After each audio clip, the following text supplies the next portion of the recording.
A group is an algebraic structure. The field of mathematics where you learn everything about groups is called group theory. Let's take a look at the definition of a group. Let G be a non-empty set. And let star be a binary operation on G. That means that star is a mapping from G cross G to G, which we denote like that. AB is mapped to A star B. If G together with the binary operation star satisfies that A star B in brackets star C is equal to A star B star C in brackets for all A, B, C in G, which is called the associativity property. That there exists an E element of G, so that for all A in G, A star E is equal to E star A is equal to A. That element E in G is called the identity element of G. That for all A in G, there exists an A to the power of -1 in G, so that A star A to the power of -1 is equal to A to the power of -1 star A is equal to E, and this E is the identity element. That element A to the power of -1 in G is called the inverse element of the element A. So if G together with the binary operation star satisfies these three properties, the associativity property, the existence of an identity element, and the existence of an inverse element for each element A in G, then G together with the binary operation star is called a group. I want to note one thing. Sometimes you have to check one extra property that is a little bit hidden in the definition. The relation star from G cross G to G has to be a well-defined function. I have a video here on my channel that tells you what to check to find out if a relation is a well-defined function. You can watch it later if you want. In particular, that well-definedness means that G is closed with respect to the operation star. So A star B is an element of G again for all AB in G. Okay, now that we know what a group is, we can define what it means for a group to be commutative. Let G be a group. If G satisfies that A star B is equal to B star A for all AB in G, then the group G is called a commutative group.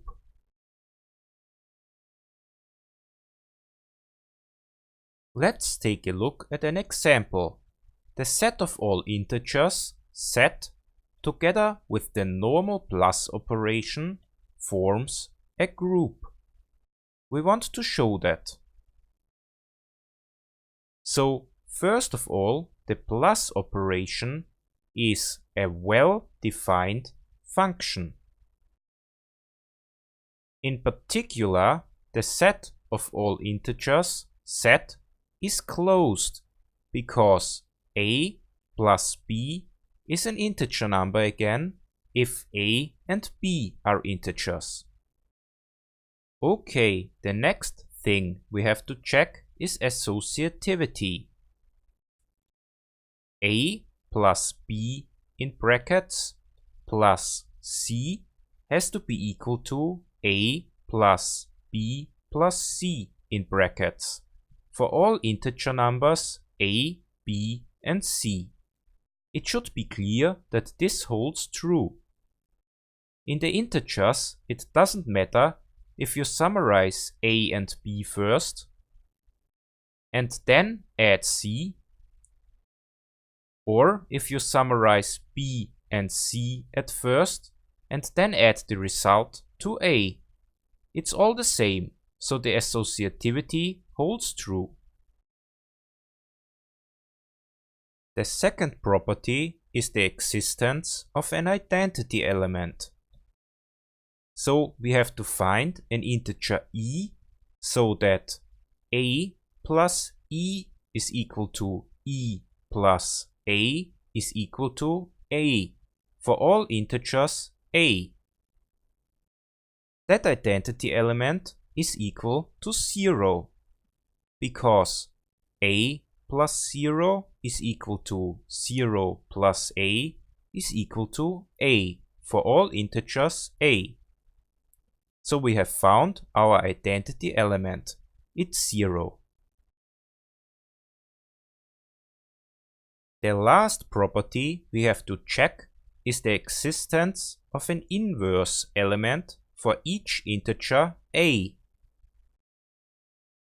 So we have to show that for every integer a, there exists an inverse element so that a plus the inverse is equal to the inverse plus a, which is equal to 0. And 0 is the identity element. So let a be an integer. Then the inverse element of a is equal to minus a, which is an integer too, because a plus minus a is equal to minus a plus a, which is equal to 0.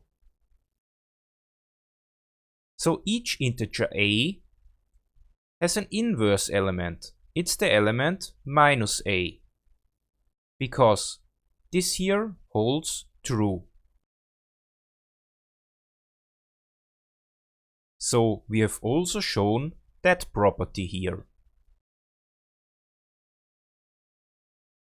Okay, that means set with the plus operation forms a group. It's even a commutative group, because a plus b is equal to b plus a for all integers a, b, which should be clear too.